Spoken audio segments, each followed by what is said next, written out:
warahmatullahi wabarakatuh. Perkenalkan, nama saya Benyamin Febrianto Belok Padang dengan NIM PMM 2253005. Perkenalkan, nama saya Sabrila Aulia dengan NIM 202253011. Perkenalkan, nama saya Mohsendi Febrianto dengan NIM 202253023.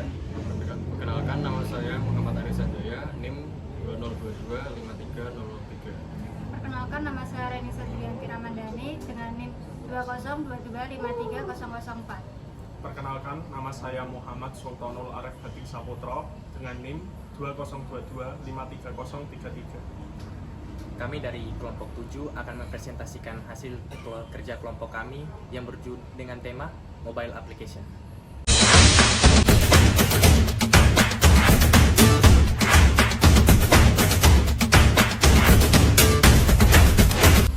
Pengertian dari mobile application. Mobile application atau aplikasi mobile adalah sebuah perangkat lunak yang memungkinkan Anda melakukan mobilitas dengan memakai perlengkapan seperti PDA, telepon seluler atau handphone. Dengan menggunakan aplikasi mobile, Anda dapat dengan mudah melakukan berbagai aktivitas, mulai dari hiburan, berjualan, belajar, mengerjakan pekerjaan kantor, browsing, dan lain sebagainya. Pemanfaatan aplikasi mobile sebagai hiburan paling banyak dimengerti oleh hampir 70% pengguna telepon seluler. Karena dengan memanfaatkan adanya fitur game, musik player, sampai video player membuat kita menjadi semakin mudah menikmati hiburan kapan saja dan dimanapun. Mobile application merupakan perangkat lunak berupa aplikasi yang dikembangkan menggunakan program terkomputerisasi untuk disematkan pada perangkat mobil seperti ponsel, tablet, dan jam tangan digital. Awal mula kemunculan mobile application di tahun 2000-an, tepatnya sekitar tahun 2009. Aplikasi mobile ini merupakan hasil pengembangan dari rancangan aplikasi yang sebelumnya yang belum terlalu canggih. Mobile application di masa kini banyak dikenal sebagai aplikasi smartphone yang rancangannya didukung dengan pemrograman yang sudah elit. Untuk membuat sebuah software aplikasi dibutuhkan keahlian khusus, yang mana dalamnya prosesnya dibantu dengan program komputer. Setiap tahun aplikasi mobile ini selalu dikembangkan atau di-upgrade untuk meningkatkan kinerjanya. Karena setiap tahun mobile application mengalami pembaruan mengikuti perkembangan zaman dan teknologi. Yang kedua adalah perkembangan mobile application di Indonesia.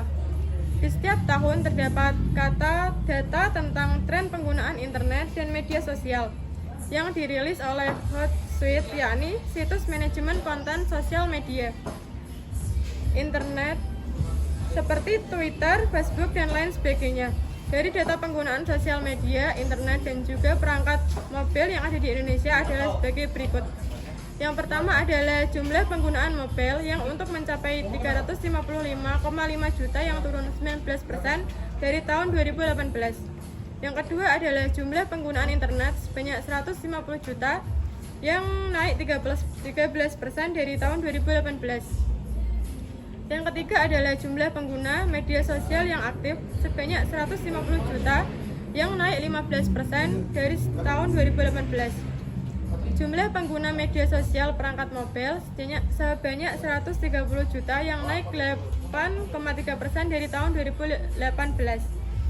355,5 juta merupakan angka yang luar biasa yang artinya setiap orang kemungkinan memiliki smartphone lebih dari satu. Inilah yang membuat Indonesia menjadi salah satu pasar bagus untuk para pengembang aplikasi mobile. Manfaat dari mobile application yaitu mobile apps pada awalnya dibuat sebagai sarana penyalur informasi sehari-hari. Namun, karena banyaknya sektor yang menggunakan mobile apps, maka tujuan dan manfaat yang dapat dinikmati pun berbeda-beda. Beberapa manfaat penggunaan aplikasi mobile secara umum adalah sebagai berikut. Yang pertama, sebagai sarana penyebar informasi. Artinya, aplikasi mobile memiliki manfaat paling utama yakni sebagai media informasi. Baik informasi berskala sekitar hingga dunia. Penyebaran informasi bisa dilakukan secara mudah dengan adanya aplikasi mobile yang dirancang berbasis website. Contoh aplikasi yang dikembangkan adalah portal berita, majalah elektronik, dan lain sebagainya. Yang kedua, membangun brand perusahaan lewat aplikasi mobile. Artinya, bagi yang baru merintis perusahaan, bisa mulai mengembangkan brand yang didirikannya dengan menggunakan aplikasi mobile dengan lebih mudah dan praktis. Sudah banyak perusahaan yang menerapkan proses bisnisnya dengan mobile application. Selain melayani pelanggan secara langsung, perusahaan juga bisa melalui mobile apps. Contohnya aplikasi perbankan, aplikasi supermarket, dan masih banyak lagi. Yang ketiga, memudahkan pekerjaan manusia. Mobile apps memiliki manfaat yang lebih untuk membantu pekerjaan manusia menjadi lebih mudah. Berbagai macam aplikasi telah dikembangkan oleh para developer dengan tujuan yang berbeda-beda. Yang keempat, menjalin komunikasi jarak jauh.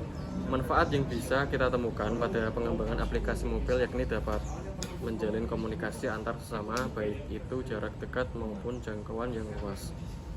Hal ini bisa ditemukan pada aplikasi yang bisa menghubungkan antara satu orang dengan orang yang lain yang saling berinteraksi. Dan yang kelima yaitu meningkatkan proses bisnis. Ketika Anda bekerja dalam memulai suatu bisnis, aplikasi mobile dapat sangat berguna bagi kita. Mobile application sangat berguna untuk meningkatkan suatu proses bisnis yang sedang Anda jalani. Misalnya, aplikasi WhatsApp yang digunakan untuk upload produk Anda dalam berbisnis, Telegram, dan lain sebagainya. Fungsi dari mobile application. Aplikasi mobile mempunyai fungsi yaitu berguna untuk saling berbagi informasi yang berhubungan dengan banyak hal seperti pekerjaan dan lain sebagainya. Dengan adanya aplikasi mobile, maka komunikasi yang sebelumnya sulit dilakukan karena harus bertemu secara langsung, bisa semakin mudah dengan memanfaatkan aplikasi mobile tersebut. Selanjutnya, metode pengembangan yang digunakan pada mobile application. Metode pengembangan perangkat lunak aplikasi mobile yang terdiri dari wireless development, mobile application development life cycle model atau MADLC, dan mobile development atau mobile D. Dari ketiga metode pengembangan perangkat lunak aplikasi berbasis mobile wireless development memilih fase pengerjaan paling panjang, yakni terdapat 8 fase, sedangkan mobile application development life cycle model atau MADLC memiliki 7 fase dan mobile development atau mobile D memiliki 5 fase. Pemilihan metode pengembangan perangkat lunak mobile menjadi faktor paling penting dalam proses pengembangannya. Selanjutnya yaitu metode pengembangan mobile application. Yang pertama yaitu aplikasi asli adalah aplikasi ponsel cerdas yang dikodekan dalam bahasa pemrograman tertentu seperti Objective-C untuk iOS atau untuk Java untuk sistem operasi Android. Semua aplikasi yang ditargetkan ke platform seluler tertentu dikenal sebagai aplikasi asli. Oleh sebab itu, aplikasi yang ditujukan untuk perangkat Apple dipastikan tidak akan berjalan pada perangkat Android. Tujuan utama pembuatan aplikasi semacam itu adalah untuk memastikan kinerja terbaik untuk sistem operasi seluler tertentu. Yang kedua yaitu aplikasi berbasis web. Adalah aplikasi yang dikembangkan menggunakan HTML, PHP, CSS, dan JS yang membutuhkan web server dan browser untuk menjalankan seperti Chrome, Firefox, atau Opera. Aplikasi web dapat berjalan pada jaringan internet maupun internal. Yang ketiga yaitu aplikasi hibrida. Yang konsep software di aplikasi hibrid adalah campuran aplikasi asli dan berbasis web. Aplikasi yang dikembangkan memakai Apex Cordova, Flutter, Xamarin, dan framework lainnya termasuk dalam kategori ini. Ini didesain untuk mendukung web dan teknologi asli di berbagai platform. Selain itu, aplikasi ini lebih mudah dan lebih cepat untuk dikembangkan. Yang berikut yaitu kategori dari mobile application. Kategori yang pertama yaitu komunikasi. Aplikasi yang bisa kita gunakan untuk berkomunikasi dengan mudah. Sebagai salah satu contohnya yaitu aplikasi WhatsApp. Kategori yang kedua yaitu pendidikan. Aplikasi ini berisi konten seputar edukasi seperti materi rumus matematika atau lainnya. Contoh dari aplikasi ini yaitu Zenius atau Ruang Guru. Kategori yang ketiga yaitu berita dan majalah. Dengan menggunakan aplikasi ini, kita bisa membaca berita secara mudah. Contoh dari aplikasinya yaitu detik.com. Kategori yang keempat yaitu permainan. Supaya nggak bosan dalam menjalankan aktivitas, sempatkan waktu dengan bermain game mobile. Salah satu contoh game mobile yaitu Mobile Legends. Kategori yang kelima yaitu jejaring sosial. Supaya kita bisa eksis dan terhubung dengan orang lain, maka kita harus menginstal aplikasi ini. Salah satu contohnya yaitu Instagram atau Facebook. Yang berikutnya yaitu kelebihan mobile application. Yang pertama yaitu memiliki tampilan awal atau user interface yang menarik. Tampilan UI bisa dirancang dengan desain layout, tema dan icon yang menarik, yang mana biasanya disesuaikan dengan bidang aplikasi tersebut. Yang kedua yaitu pengembangan aplikasi. Tidak semua bisa diakses dengan internet saja. Banyak aplikasi yang bisa diakses tanpa menggunakan internet atau dalam keadaan offline. Salah satunya yaitu aplikasi game. Yang ketiga yaitu mobile apps, bisa diakses kapanpun tanpa batasan waktu. Selama 24 jam, pengguna bisa mengakses aplikasi mobile dengan lancar melalui perangkat mobile yang dimiliki. Melihat banyaknya kelebihan yang ada pada mobile application ini, membuat masyarakat banyak beralih untuk menggunakan perangkat bergerak seperti smartphone. Penggunaannya sangat mudah dan aksesnya cepat. Kekurangan yang ada di dalam mobile application. Bukan hanya keuntungan yang diberikan, kekurangan juga ada dalam penggunaan mobile aplikasi di dalam dunia bisnis, juga bisa dialami oleh pembisnis. Berikut adalah kekurangan yang mungkin saja bisa Anda temukan ketika menggunakan mobile aplikasi di dalam berbisnis. Yang ke-1, penjangkauan yang terbatas. Untuk mencapai sebuah aplikasi, terbatas jangkauan sebagai aplikasi yang berbeda diperlukan untuk platform yang berbeda seperti iPhone atau Android. Yang 2, biaya yang kurang relevan. Untuk mengembangkan biaya untuk membangun sebuah aplikasi bisa tinggi. Bahkan harga rendah, pengembang menetapkan harga layanan ini untuk memulai dari yang Anda mau. 3, pemasaran yang memiliki banyak saingan. Ada jutaan aplikasi mobile di pasar dengan berbagai penawaran dan fasilitas yang terdapat di dalamnya, baik waktu dan biaya keuangan untuk berdiri atau out dari kompetisi. 4, pengembangan yang mewajibkan proses persetujuan. Pada saat penggunaan aplikasi dan bahkan setelah mengembangkan aplikasi, Apple harus meninjau dan menyetujui, tidak bisa otomatis, harus melalui konfirmasi terlebih dahulu. Yang kelima, terdapat batas waktu untuk melakukan upgrade.